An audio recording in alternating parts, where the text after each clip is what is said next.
எல்லாருக்கும் நமஸ்காரம். நான் நாமகிரி சௌந்தரராஜன். இன்னைக்கு 37வது தசகம் கண்ணன் திருவவதாரம் பார்க்கலாம்.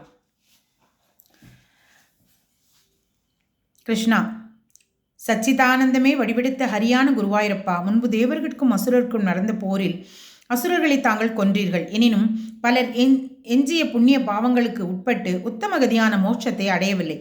ஆகவே அவர்கள் மண்ணுலகில் கம்சன் முதலிய அசுரர்களாக பிறக்கவே அவர்கள் சுமை தாங்க இயலாது என்று பெரிதும் வருந்திய நிலைமகள் முன்பே அங்கு வந்து கூடியிருந்த தேவர்களோடு சத்தியலோகத்தில் உள்ள பிரம்மதேவரிடம் சென்றாள். பிரம்மதேவரே, கஷ்டம் கஷ்டம், தீயோரின் பெருசுமை தாங்க இயலாது மிக்க வருந்தி ஆவரண ஜலத்தில் மூழ்க இருக்கும் என்னை காப்பாற்றுங்கள். ஐயோ, என் இழிந்த நிலையை இந்த தேவர்களிடம் கேட்டு தெரிந்து கொள்ளுங்கள் என்றெல்லாம் புலம்பி மெய்மறந்த நிலையில் நிற்கும் நிலைமகளைக் கண்ட பிரம்மதேவர் சுற்றிலும் கூடி நிற்கும் தேவர்களின் முகங்களையும் பார்த்துவிட்டு, ஹரியான குருவாயூரப்பா, தங்களையே தியானம் செய்தாரல்லவா? தியானத்தில் அனைத்தையும் நேரி கண்ட பிரம்மதேவர் வானவர்களை நோக்கி, தேவர்களே, பூமி தேவி கூறியது அனைத்தும் உண்மையே. பூமி தேவியும் உங்களையும் காப்பாற்ற வல்லவர் ஸ்ரீ லக்ஷ்மிபதியான ஸ்ரீஹரியே. நாம் அனைவரும் பரமசிவனின் முன்னிட்டு திருப்பார்கடல் சென்று ஸ்ரீமன் நாராயணனை துதிப்போம் என்று கூறியதும் அனைவரும் வேகமாக தங்கள் இருப்பிடமான ஸ்ரீ வைகுண்டத்தை அடைந்தார்கள். தேவர்களும் பூமி பிராட்டிக்கும் கொடிய அரசர்களால் ஏற்பட்டுள்ள துன்பத்தை நான் அறிவேன்.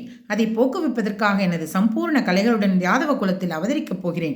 தேவர்கள் தத்தம் வம்சங்களுடன் விஷ்ணு குலத்தில் பிறக்கட்டும்.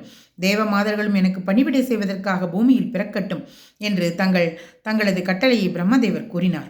ஈசனே, செவிக்கு இன்னமுதம் போன்ற அந்த திருவாய்மொழியை கேட்டு தங்களது அருளால் மனம் நிறைவடைந்த தேவர்கள் அனைவரும் உள்ளத்தில் கவலை நீங்கி திரும்பிச் சென்றனர்.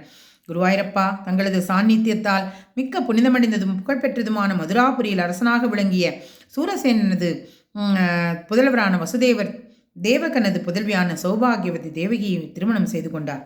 திருமணம் முடிந்த பின் தேவகியின் உடன் பிறந்தவனான கம்சன் மணமக்கள் இருவரையும் பெருமைப்படுத்த எண்ணி அவன் தேரில் ஏற்றிக்கொண்டு தானே தேரோட்டியாக தேரை செலுத்தினான்.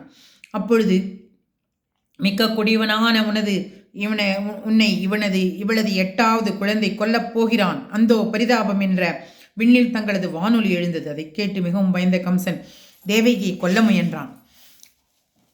தீய புத்தி கம்சன் அவளது கூந்தலை பற்றி கொள்ளவே வசுதேவர் நெடுநேரம் இனிய சொற்களால் அமைதிவிடச் செய்தும் அவன் விடுவானில்லை. அப்பொழுது வசுதேவர் இவளுக்கு பிறக்கும் குழந்தைகளை உன்னிடம் ஒப்படைக்கிறேன் என்று அவனிடம் சொல்ல அவன் தேவகியை விடுத்து அரண்மனை சென்றான். பிறகு நாரதர் தாங்கள் கூறியபடியே போஜமன்னனாகிய கம்சனிடம் சென்று, பிரபுவே, நீங்களோ அசுரர்கள், யாதவர்கள் தேவர்கள், இதை நீ அறிவீர் இல்லையா? மாயாவியான ஹரி தேவர்கள் வேண்டுகோளுக்கிணங்கி உன்னை கொல்ல எப்படியாவது அவதரிக்கப் போகிறார் என்று கேட்டு கம்சன் யாதவர்களை அவர்களுடைய இருப்பிடங்களுக்கு விரட்டினான். வசுதேவரது மக்களையும் கொன்றான்.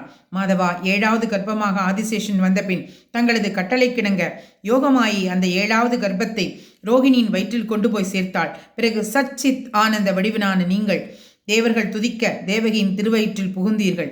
எப்படிப்பட்ட எங்கும் நிறைந்த ஸ்ரீ கிருஷ்ணனான தாங்கள் எனது நோய்களை போக்கி அருள வேண்டும். கிருஷ்ண அர்ப்பணமஸ்து.